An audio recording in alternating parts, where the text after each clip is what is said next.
Film berlatar di tahun 1984 di kota Ipswich.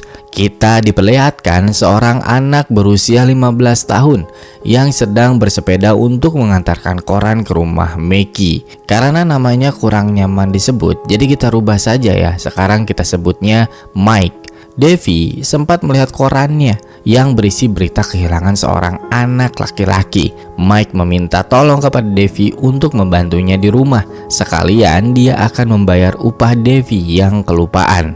Devi melihat beberapa foto keluarga Mike di sini dan seragam polisi Mike, juga koran liga kepolisian lokal baseball. Mike bilang dia memiliki keluarga besar namun tidak tinggal di dekat sini. Devi mulai membantu Mike mengangkat meja ke ruang bawah yaitu basement. Saat dia baru masuk, terdengar suara dari mesin pemanas air yang membuat Devi kaget. Di sini juga Dave melihat sebuah ruangan terkunci. Setelah berhenti karena kaget, mereka lanjut menaruh meja di ruang cuci fotonya Mike. Setelah itu, Devi pamitan. Okay? Yeah. Well, I gotta go. Yeah, of course. Malam harinya Devi bersama teman-temannya bermain petak umpet. Saat Devi bersembunyi di tempat favorit Faraday temannya, Devi melihat anak laki-laki berambut keriting di rumah Mike. Lalu dua teman Devi yaitu Woody dan Tommy menemukan Devi. Woody dan Tommy mengajak Devi ke rumah pohon setelah menemukan Devi. Saat akan berangkat, Devi melihat kembali ke jendela namun Mike dan anak laki-laki tadi sudah menghilang. Mereka berempat berada di rumah pohonnya Tommy, melihat majalah dewasa dan sambil berhayal soal wanita. Devi memulai obrolan baru. Dia mengatakan soal maraknya hilang anak laki-laki. Cuma saja Devi tidak dipercaya oleh teman-temannya karena Devi suka banget sama teori konspirasi seperti teori-teori alien. Karena udah malam, mereka pun berpisah. Sebelum tidur, Devi dihampiri oleh Sheila, ibunya Devi, untuk mengucapkan selamat malam. Sheila merupakan pembawa berita di stasiun TV. Besok paginya, Devi membereskan tong sampah akibat ulah rakun. Di sini juga ada Randall, ayah Devi, yang berprofesi sebagai kameramen dari stasiun TV. Siangnya, Devi bersama sahabatnya pergi main ke tempat bowling. Di sini banyak banget anak-anak remaja berkumpul. Salah satunya ada Nikki, seorang DJ wanita sekaligus mantan babysitter Devi, yang diidam-idamkan oleh mereka berempat. Remaja 15 tahun penuh dengan imajinasi kotor memandang Nikki bersama. Ketika malam hari, Devi ngumpul bersama makan malam. Randall mendapatkan undangan acara dari temannya yang kebetulan mengundang band techno. Devi agak ikut bicara. Dia menyela mengatakan Nikki seorang DJ yang cukup bagus, kenapa nggak undang dia aja. Randall malah bergosip memberitahu Devi bahwa Nikki keadaan rumahnya sedang buruk. Ayah dan ibunya akan bercerai. Selesai makan, Devi meneropong ke jendela kamar Nikki. Kebetulan mereka ini tetanggaan, tapi Nikki tidak terlihat di kamarnya. Lalu ada telepon masuk. Devi mengangkatnya mendengarkan ayahnya dengan seseorang berbicara soal pembunuh anak remaja. Percakapan ini lebih tepatnya ada seseorang yang mengirim surat ke kantor sebagai Cape May, sebutan pembunuh berantai. Devi langsung mengabarkan teman-temannya melalui walkie-talkie. Kali ini mereka percaya karena polisi di malam itu membuat pernyataan di TV soal Cape May yang telah menghabisi 13 anak remaja dan 2 orang dewasa. Cape May juga memberikan detail kejadian dan nama-nama korban di dalam surat tersebut. Claiming responsibility for the deaths of at least 13 teenage boys. Office reports they're likely looking for a white male. It could be anyone. This is the coolest thing that's ever happened to us. Devi langsung memanggil teman-temannya untuk datang. Semua orang biasa saja mendengar kabar soal pembunuh berantai, kecuali Devi yang sangat suka dengan hal misterius seperti ini. Semua obrolan ini terdistraksi gara-gara Nikki pulang dan mengganti bajunya. Mereka pun mengintipnya. Ketika semuanya bersembunyi saat ketahuan, cuma Devi yang terkesima. Besoknya mereka berada di perpustakaan. Devi dan Faraday melihat koran tentang kasus pembunuh berantai. Woody dan Tommy mereka berkeliling mencari buku biografi tentang reproduksi. Malam hari, para anak remaja pergi menjemput temannya Sammy untuk bermain petak umpet. Sammy beberapa hari ini tidak ada kabar. Devi, Tommy, dan Faraday mencoba mengecek rumahnya malah terkunci. Di sini juga seperti tidak ada tanda-tanda kehidupan. Devi sudah curiga, namun Tommy dan Faraday masih berpikir positif. Karena Sammy tidak ditemukan, jadi mereka berpisah. Saat malam hari, Devi sendirian karena orang tuanya lembur. Devi menyiapkan makan malam sendiri, membuat roti dan meminum susu. Saat dia selesai menuangkan susunya, Devi melihat di kotak susu ada informasi orang hilang, seorang anak laki-laki dengan rambut keriting. Devi langsung membawa kotak susu ini ke teman-temannya dan menjelaskan foto yang ada di kotak susu itu adalah anak yang dia lihat saat bermain petak umpet di rumahnya Mike. Devi yakin Mike adalah pelaku pembunuhannya. Devi mengaitkan dengan keluarga Hoffman yang tetanggaan dengan Mike, yang sampai saat ini tidak pernah kelihatan, dan juga mobilnya masih terparkir di depan rumah.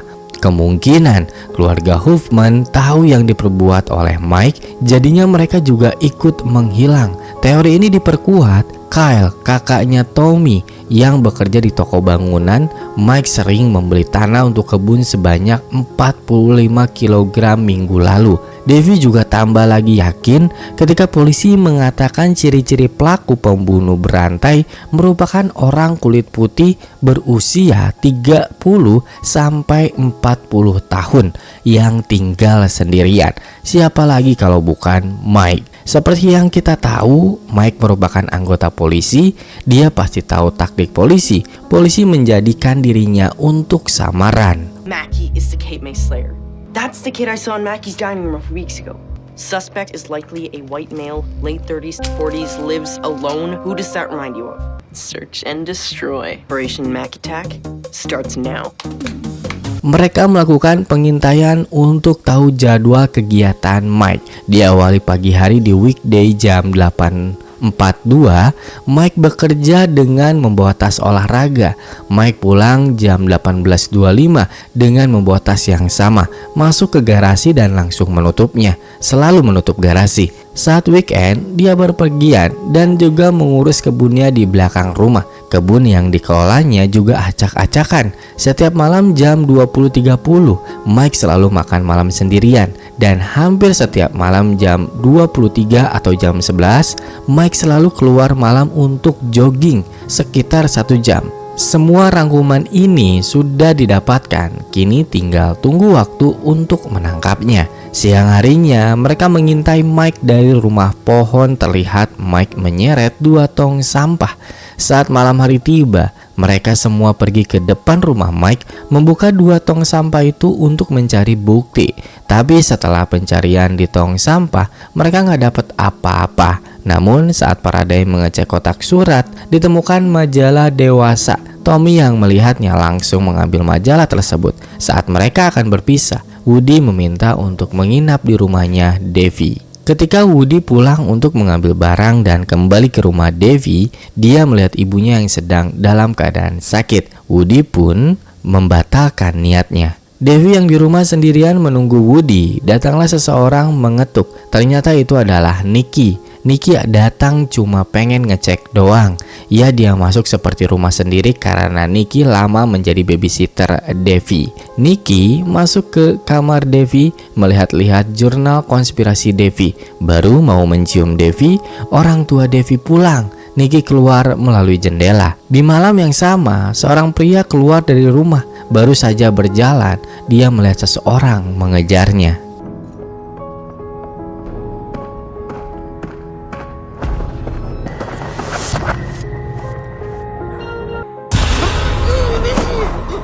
Keesokan paginya, Mike berangkat untuk kerja. Devi dan kawan-kawan masih mengintai. Kini mereka mengikuti Mike menggunakan mobil milik ibunya Woody. Mike pergi ke toko bangunan. Sambil menunggu, Devi bercerita semalam Nicky ke rumah dan akan menciumnya. Lalu keluarlah Mike dengan belanjaan yang sangat banyak berupa tanah, pickaxe, dan skop. Mereka pun pergi lagi masih mengikuti Mike, tapi sayang mereka kehilangan jejak karena Woody menyetir mobil nggak bener, hampir menabrak orang. Rencana pun diubah, kini mereka memilih kembali pulang. Malam harinya, Devi mengintai sendirian, melihat Mike kembali dengan mobil yang berbeda, membawa sesuatu di bagasi. Lalu tiba-tiba muncul lagi Nicky. Nicky mengajak Devi keluar ngobrol. Nicky curhat masalah keluarganya. Lalu Devi juga cerita, tapi beda, bukan soal keluarga. Devi cerita dia sedang mengintai Mike dan mengatakan Mike adalah seorang pembunuh berantai yang selama ini polisi cari. Nicky nggak percaya omongan Devi karena ayahnya Nicky dan Mike adalah teman.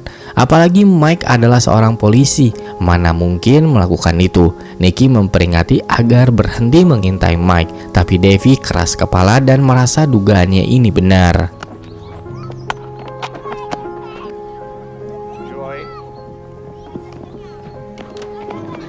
Saat malam hari, Devi dan kawan-kawan berada di rumah pohon. Mereka mencoba meminum bir untuk pertama kalinya. Devi yang sangat masih yakin dan penasaran dengan Mike meskipun berminggu-minggu mengintai tidak mendapatkan bukti. Jadinya mereka mengecek semua kembali ke rumah Sammy. Saat Devi mencoba membuka pintu itu tidak terkunci. Padahal sebelumnya terkunci. Mereka semua pun masuk. Di sini keadaannya sangatlah gelap. Beberapa barang terlihat berantakan dan ketika masuk ke dapur, Why are you cleaning up after their cats? ternyata Nicky berada di sini. Dia dipekerjakan oleh keluarga Hoffman, ayah Sammy, untuk memastikan kucingnya tidak mati dan juga mengurus rumah. Keluarga Hoffman sedang berlibur menggunakan RV. Dari sini, Woody, Faraday, dan Tommy mengetahui kalau Nicky dan Devi pernah berduaan. Besok paginya, saat Devi membereskan bekas mainannya, dia menemukan sebuah radio. Lalu dia bicara dengan temannya memiliki sebuah ide. Malam harinya, mereka melakukan rencana untuk menyadap rumah Mike. Mereka semua berpencar membagi tugas. Devi dan Woody memasang alat menyadap. Faraday menjaga di bagian belakang. Tommy menjaga bagian depan. Di sini Tommy melihat Mike menggunakan sarung tangan karet dan membawa ember juga pembersih lantai. Faraday melihat di bagian belakang Mike menumpahkan cairan merah. Mungkin darah, mungkin juga bisa itu cat. Mike menuju basement saat Faraday hendak melihat kaca basement. Kaca itu semuanya dicat. Devi mencoba mengecek, namun Woody yang malam ini menginap di rumah Devi. Di sini Devi sibuk mengatur radio yang telah dipasang di rumah Mike. Alatnya tidak mau berfungsi, tapi Devi yakin ini bisa diperbaiki.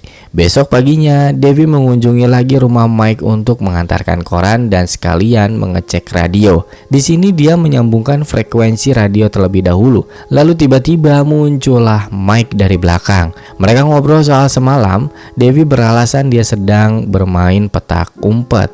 Lalu Mike mengajak Devi untuk ke belakang memberikan uang setoran koran. Di sini Devi melihat Mike yang habis mengubur sesuatu. Mike melihat radio yang ditempelkan di celana Devi. Mike berbaik hati jika Devi butuh radio seperti itu. Mike punya banyak. Cuma dia mengajak Devi untuk ikut mengambilnya di basement. Merasa nggak enak, Devi menolak lalu pergi.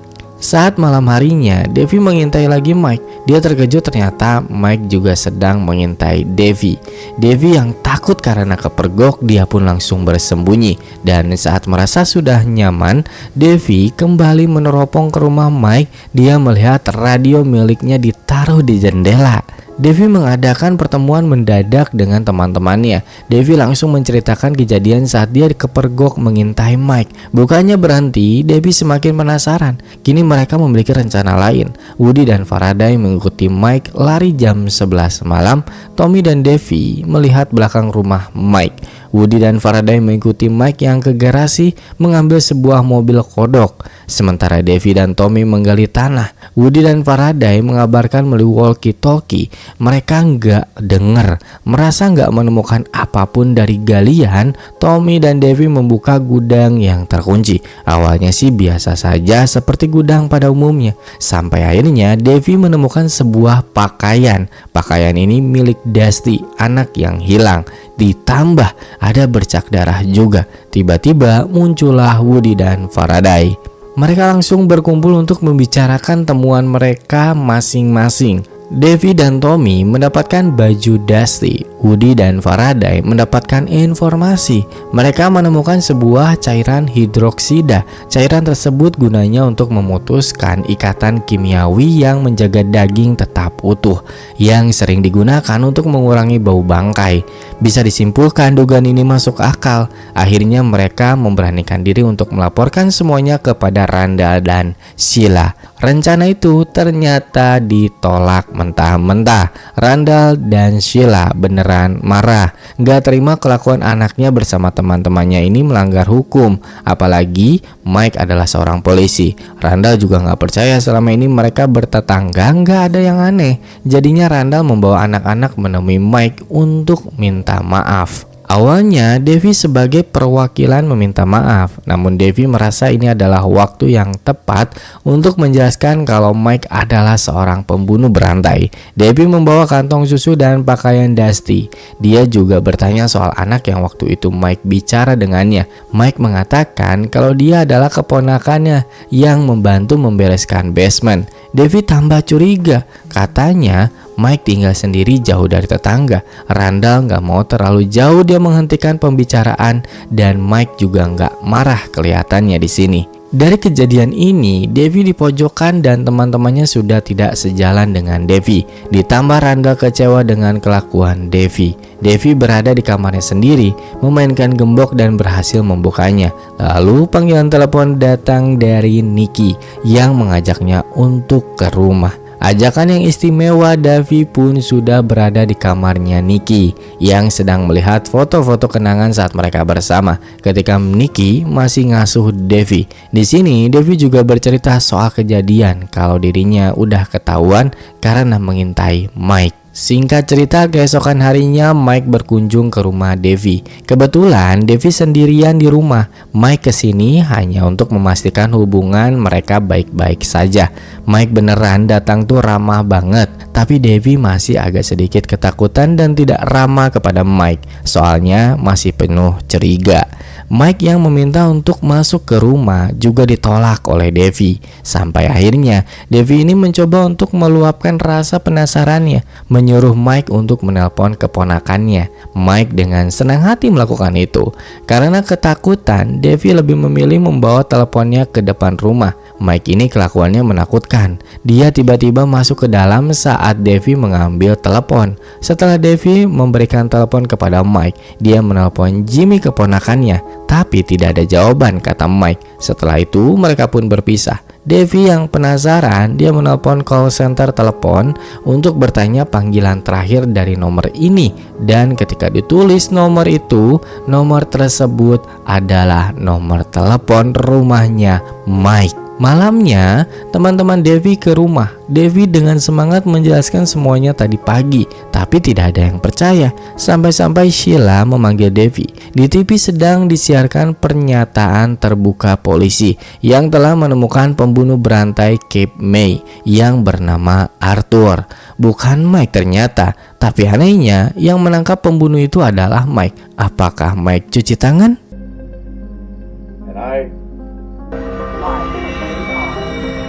Join us at Do you think it's a little coincidental that the person we just accused of being the killer? Devi masih nggak percaya kalau Arthur adalah Cape May. Dia langsung menjelaskan rencana barunya kepada teman-temannya. Kini Devi akan masuk ke rumahnya Mike, membawa kamera milik ayahnya, merekam semua yang ada di rumah Mike. Kebetulan minggu depan akan ada Bay Festival. Semua orang di kota berada di sana. Ini adalah kesempatan emas. Devi mendapatkan penolakan, tapi usaha dia untuk menjelaskan mendapatkan kepercayaan temannya kembali. 1 minggu berlalu, orang tua Devi pergi ke acara festival, sedangkan Devi tidak diperbolehkan. Tapi inilah saatnya beraksi. Faraday yang berada di festival, dia bertugas untuk memantau Mike. Tommy menunggu di pinggir jalan, memberikan informasi jika Mike pulang. Devi dan Woody siap-siap. Mereka membawa kamera milik Randall. Saat semua siap, mereka berdua masuk ke dalam rumah. Tiba-tiba Nicky ngagetin dari jendela dan akhirnya mereka bertiga masuk. Faraday yang melihat peresmian proyek dermaga kota, pickaxe sebagai simbol. Alasan itulah Mike membeli pickaxe. Kembali ke Devi, dia membuka pintu menuju basement. Lalu kabar dari Faraday muncul. Faraday memberitahu kalau pickaxe yang dibeli oleh Mike merupakan untuk perayaan proyek dermaga. Hal ini menunjukkan dugaan Devi yang salah. Dari sini, Faraday sudah tidak ingin terlibat, dia pun keluar. Kini sisa mereka bertiga. Mereka semua pun tidak membuang waktu, langsung menuju basement. Awalnya semua tampak normal, dan saat Devi membuka pintu yang terkunci di awal film, tapi scene pindah dulu ke Faraday dan Tommy. Di sini Faraday menghampiri Tommy dan mengatakan bahwa Mike bersih, bukan pembunuh berantai. Lalu mereka berdua pun pergi. Tommy mematikan radio. Kembali ke Devi yang berhasil membuka gembok. Di sini ternyata kamarnya Mike saat dia masih kecil. Banyak kenangan foto dan bola baseball. Sampai akhirnya terdengar sesuatu dari ruangan lain saat mereka membukanya.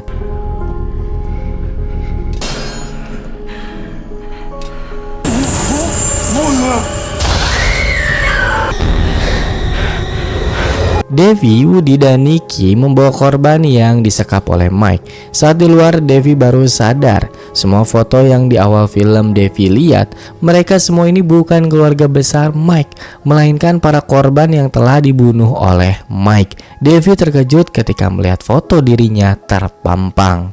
Tanpa pikir panjang, mereka langsung memberikan rekaman kamera kepada polisi dan Kapolres, langsung mengarahkan petugas untuk menangkap Mike. Kebenaran terkuak, Devi yang selama ini diragukan, semua dugaannya terbukti. Setelah selesai urusan di kantor polisi, mereka pun pulang. Di malam ini, Devi tidur tidak sendirian karena Woody menginap di rumah Devi. Tapi masih menjadi misteri karena sampai saat ini Mike belum ditemukan.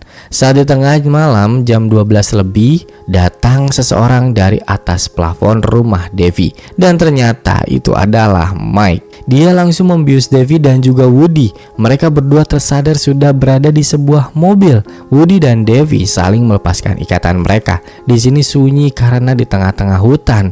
Mereka berdua nggak lihat Mike. Saat mereka akan kabur, Mike tiba-tiba muncul. Woody dan Devi langsung tancap gas lari. Woody dan Devi terus berlari. Suara sirine polisi terdengar karena pencarian besar-besaran sedang dilakukan. Tapi keadaan mereka ini semakin terus berlari, semakin mereka kehilangan arah. Yang mereka temukan hanyalah jalan buntu. Celaka, Woody terpleset. Di sini mereka berpencar. Woody akan pergi ke mobil patroli, sedangkan Devi mengalihkan Mike. Usaha Devi sia-sia karena dia tertangkap oleh Mike dan ditusuk kakinya. Devi pun tergeletak, tidak bisa bangun, dibiarkan Mike, lalu dia pergi mencari Woody. Lalu saat Woody mendekat dengan mobil polisi, dia juga tertangkap dan naas dia dibunuh.